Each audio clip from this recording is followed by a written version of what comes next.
Assalamualaikum warahmatullahi wabarakatuh. Ketemu lagi dengan Bagus Johan Maulana SKM dalam video tutorial program Kusta.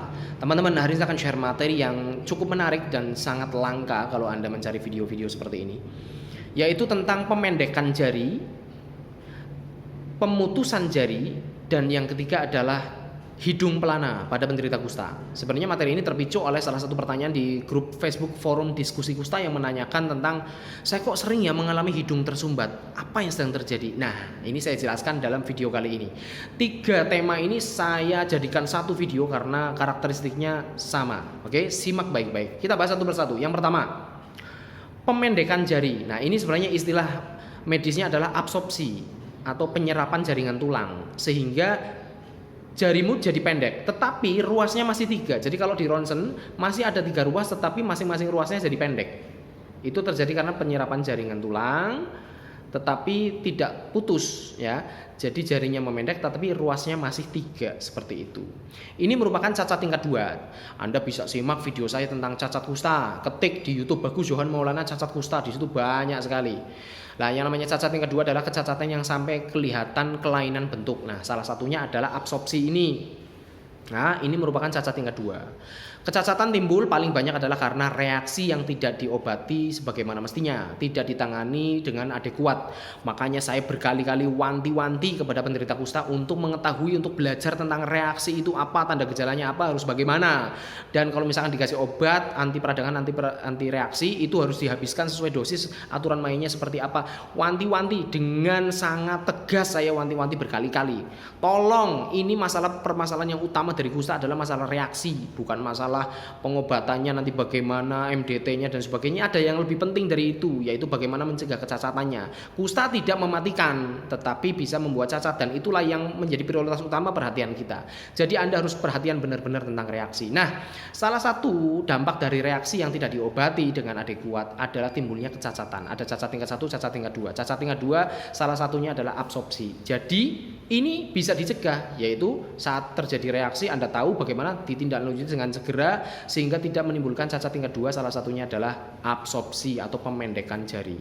Bagaimana mekanisme terjadinya pemendekan jari? Yaitu, jadi gini, saat reaksi peradangan neuritis atau peradangan pada jaringan saraf, dalam hal ini adalah saraf yang motorik atau saraf penggerak.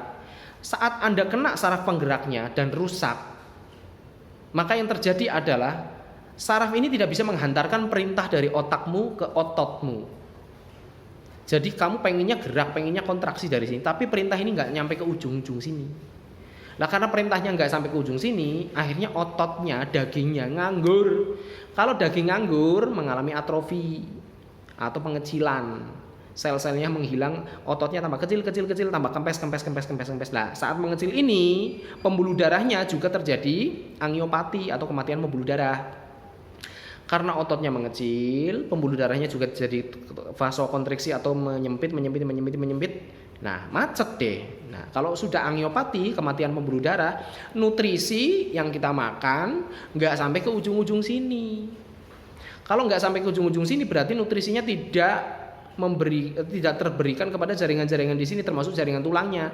Tulangnya tidak mendapatkan nutrisi. Nutrisi utama tulang adalah kalsium. Kalsiumnya nggak sampai ke situ, sehingga proses penulangan, ada sel osteosit, osteoblast, osteoklas kan seperti itu kan.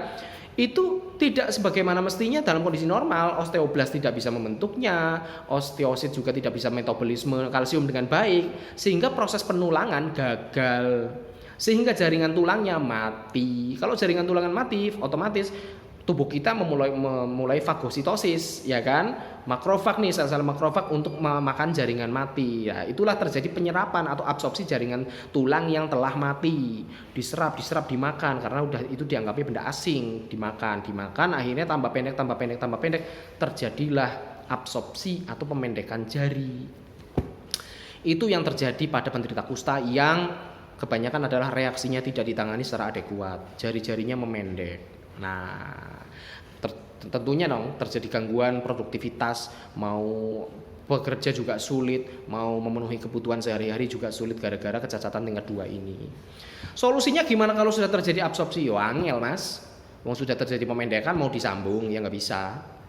Itu udah nggak ada solusi lagi kalau pemendekan seperti itu. Itu ya, itu pemendekan jari. Yang kedua kita bahas mengenai putusnya jari atau mutilasi. Jadi dalam program kusta itu ada istilah mutilasi. Mutilasi itu terpotongnya sebuah jari. Prosesnya itu sama, terjadi tadi gangguan motorik, saraf motorik sehingga tidak bisa bergerak, lalu otot nganggur terus pasti akan atrofi atau mengecil ototnya. Kalau daging atau otot itu mengecil sehingga pembuluh darah juga akhirnya tertekan, akhirnya menyempit, akhirnya pembuluh darahnya mati atau angiopati. Nutrisi tidak sampai ke sini, tidak sampai ke ujung-ujung. Kalau nutrisi tidak sampai ke ujung-ujung, maka jaringan resikonya adalah mati. Kalau tadi di poin pertama pemendekan jari itu karena jaringan tulangnya yang pada mati, lah pada poin kedua ini terjadi mutilasi. Tidak hanya tulangnya saja yang tidak mendapatkan nutrisi, tetapi jaringan-jaringan keseluruhan, ya kulitnya, ya dagingnya, ya kukunya, ya tulangnya sekalian akhirnya mati semua. Tidak hanya tulangnya tapi seluruh jaringan di sini mati, tidak mendapatkan nutrisi, nekrotik, jaringan mati, akhirnya putus sendiri. Jadi bisa terjadi seperti itu, mutilasi. Orang kusta kok jarinya protol kan gitu kan, dibilang seperti itu. Awas mau nanti kena kusta nanti jarinya protol. Pada putus, tidak hanya mendek tapi putus tugel mas, tugel gitu loh. Ini putus dengan sendirinya karena ini nekrotik, jaringan mati putus dengan sendirinya. Bisa terjadi seperti itu. Lah solusinya gimana? Ya nggak ada solusi. Kalau sudah termutilasi, sudah terpotong seperti itu, jaringan mati ya nggak bisa. Mau disambung pakai pipa ya nggak bisa mas. Gitu. Oke, kita bahas yang ketiga, yaitu hidung pelana. Nah, hidung pelana itu tulang rawan kartilago ini itu terserap. Mekanismenya bagaimana? Nah ini salah satu pertanyaan yang ada di forum diskusi kusta. Saya kok sering ya hidungnya tersumbat. Hati-hati mas, itu sebenarnya Anda sedang reaksi. Tanda-tanda reaksi, tanda-tanda peradangan kan saya sering ngulas nih. Ada 5. Ada merah, panas, bengkak, nyeri, dan gangguan fungsi. Ini tadi saya menyebutkan bengkak mas. Jadi sebenarnya kalau Anda itu kok terjadi hidung tersumbat karena mukosa atau selaput lendir hidung, saluran pernapasan Anda itu sebenarnya sedang meradang, sedang bengkak. Nah karena bengkak saluran nafas Anda terhambat, hidung tersumbat seperti itu. Jadi Anda hati-hati, jangan-jangan Anda bukan sekedar sedang kena flu pilek biasa, tetapi Anda sedang reaksi. Di sini tuh kuman kusta paling banyak adalah di saluran pernafasan atas. Pernah sebuah penyelidikan dioles ini mukosanya di situ ditemukan 10 pangkat 4 sampai 10 pangkat 7. Jumlah kuman kusta paling banyak tuh di sini. Makanya bisa menular melalui percikan droplet, percikan uap udara saat kita berbicara, saat kita bersin dan sebagainya. Kuman kusta banyak di sini. Ya, jadi karena di sini sedang meradang, Anda sesak napas, Anda hidungnya tersumbat, itu gara-gara Anda sedang meradang. Hati-hati. Kalau lagi peradangan, lagi reaksi, kalau tidak diobati dengan adekuat, timbul kecacatan seperti itu. Atau komplikasi berikutnya seperti hidung pelana. Hidung pelana sebenarnya bukan masuk ke kategori cacat kusta ya. Kalau dalam perhitungan cacat kusta itu kan yang dihitung cacat itu hanyalah organ mata, tangan, dan kaki. Ya ini memang kecacatan secara umum difabel berarti karena adanya deformitas atau gangguan bentuk berarti Anda dianggap cacat. Kalau secara umum ya tadinya hidung normal kok jadi hidung pelana berarti Anda cacat, itu bahasa secara umum. Tapi kalau bahasa pemrograman program kusta ini tidak dihitung cacat kusta. Jadi hidung pelana bukan berarti cacat tingkat 2 kusta karena tidak dihitung. Karena fokus perhitungan cacat kusta itu adalah kemandirian mata, tangan, kaki. Kalau terganggu pada 3 organ ini maka kemandirian berkurang ya. Jadi cacat kusta itu fokus pada 3 organ itu saja. Jadi hidung pelana tidak dihitung sebagai cacat kusta dalam bahasa program kusta. Oke. Saat Anda hidungnya, mukosanya ini membengkak, Anda terjadi hidung tersumbat. Di situ ada tanda-tanda nih sebenarnya sebelum terjadinya hidung pelana. Misalkan Anda mimisan. Nah, bengkak itu ada beberapa pembuluh darah yang ikut melebar sehingga bisa mimisen atau epistaksis. Itu salah satu tanda. Selain nafasnya tersumbat, juga bisa terjadi mimisan. Oke. Yang berikutnya tanda-tanda yang akan mengarah ke hidung pelana adalah misalkan Anda merasa sakit, nyeri. Tadi kan tanda-tanda peradangan salah satunya adalah nyeri. Merasa nyeri atau tidak nyaman pada hidung, itu hati-hati. Jangan-jangan Anda sedang reaksi. Yang berikutnya yang mengarah ke arah hidung pelana, itu hidung Anda bentuknya kok semakin naik ya. Jadi si ujung hidung ini kok semakin naik, semakin naik, semakin naik seperti ini.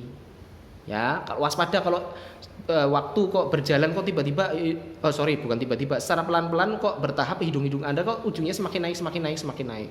Yang berikutnya terjadi perforasi atau perlubangan pada septum. Septum adalah tulang ini nih yang menghubungkan antara lubang dengan lubang hidung dua-duanya ini tengah-tengahnya. Nah, jaringan ini namanya septum. Di situ terjadi perlubangan, adanya lubang ya, rusaknya jaringan septum sini, tulang rawan juga di situ. Nah, itu hati-hati, ini akan mengarah ke tanda-tanda hidung pelana. Jadi kalau hidung pelana itu terjadi absorpsi, penyerapan tulang rawan, penyerapan kalsium, penyerapan sel-sel tulang rawan sehingga tulang rawannya habis. Kalau tulang rawannya habis ini terangkat, akhirnya ujung hidungnya terangkat seperti ini guys. Gitu. Ini pada kusta, khasnya pada kusta tipe MB seperti itu. Nah, terjadinya tulang ini kok sampai terserap itu kenapa? Nah, kalau terjadi hidung tersumbat, pembengkakan, selain ada pembuluh darah yang melebar, juga ada pembuluh darah yang terjepit. Bengkak di sini, di mukosa, selain ada pembuluh darah yang melebar sehingga menimbulkan mimisan, ingat, karena bengkak ini ada pembuluh darah yang terjepit. Kalau terjepit berarti vasokonstriksi atau penyempitan pembuluh darah. Nutrisi tidak sampai ke kartilago atau tulang rawan yang ada di sini. Nutrisi nggak nyampe, tulang rawannya, sel-selnya mati. Kalau sel-selnya mati, ya tubuh menganggap itu adalah jaringan mati, maka dimakan oleh sel fagosit makrofag. Itulah terjadi penyerapan absorpsi sehingga tulang rawannya pada habis seperti itu. Makanya hidungnya jadi seperti ini, atau hidung pelana atau tambah pesek seperti itu. Komplikasinya apa? Kalau terjadi hidung pelana, ada loh komplikasinya. Yang pertama, tidur bisa ngorok. Ya, yang kedua terjadi sinusitis atau peradangan pada rongga-rongga hidung di sini kronis. Yang berikutnya ada semacam bunyi siulan saat tertidur. Yang keempat ada juga resiko obstruksi apne saat tertidur. Jadi saat tertidur itu ada risiko juga Anda henti atau ada obstruksi atau hambatan nafas saat Anda tidur. Nah, itu lumayan fatal dong, Anda nggak bisa tidur dong seperti itu. Jadi hidung pelana ini hati-hati ya guys. Itu benar-benar terjadi karena kelalaian. Anda menganggap remeh hidung tersumbat. Padahal itu ternyata sedang reaksi Anda membiarkannya sehingga terjadilah pembengkakan di sini, pembuluh darahnya ada yang kejepit, akhirnya nutrisi nggak sampai ke sini. Nah, jaringan tulang di sini mati. Jaringan mati diabsorpsi, diserap. Akhirnya hidung Anda semakin lama semakin seperti ini, semakin pesek seperti ini gitu. Lah solusinya gimana? Bisa, kalau ini bisa operasi tulang rawannya, operasi tulang kerasnya, atau operasi jaringannya, atau mungkin suntik dermal filler seperti itu. Ada tindakan bedah yang bisa dilakukan kalau hidung pelana. Kalau tadi pemendekan dan mutilasi nggak ada solusinya kalau sudah seperti itu. Gitu ya guys. Dari apa yang saya sampaikan ini berarti Anda harus wanti-wanti. Harus perhatikan ini kalau terjadi reaksi harus apa. Ini pendidikan yang utama dalam penderita kusta ini adalah tentang reaksi. Karena kecacatan bisa terjadi, hidung pelana bisa terjadi, dan tadi saya jelaskan ada komplikasi-komplikasi serius dari hidung pelana. Terima kasih, perhatikan. Assalamualaikum warahmatullahi wabarakatuh.